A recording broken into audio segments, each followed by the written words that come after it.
guys যিহেতু আজি হয় মানুহ বিহু তো সকলোলৈ বিহু শুভেচ্ছা থাকিল আৰু যিহেতু আমাৰ ঘৰটো মানে মানুহ ঢুকাইছে পৰিয়ালৰ মানুহ সেইটো কাৰণে আমাৰ এবাৰ বিহুটো নহ'ল আৰু যিহেতু এনেও বিহু হোৱাই নাছিলে যিহেতু জুবিন দাৰ অবিহনে এই বিহু ভাল লগা নাই কাৰো তো আমাৰো ইমান ভাল লগা নাই এতিয়া আমাৰ মানুহ মৰিলে সেইটো কাৰণে আমাৰ বিহু নহয়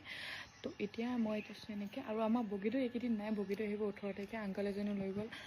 তো আংকলজনে 18 তাৰিখে আহি পাম বুলি কৈছে তো এবাৰ মই বগীটোকো লগ নাপাওঁ কাইলৈ যিহেতু মই গুৱাহাটী যামগৈ তো এতিয়া এনেই ভণ্টিৰ লগত এতিয়া অকণমান ওলাই যাওঁ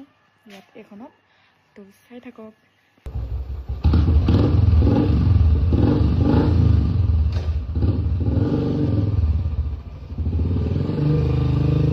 তো গাইজ যিহেতু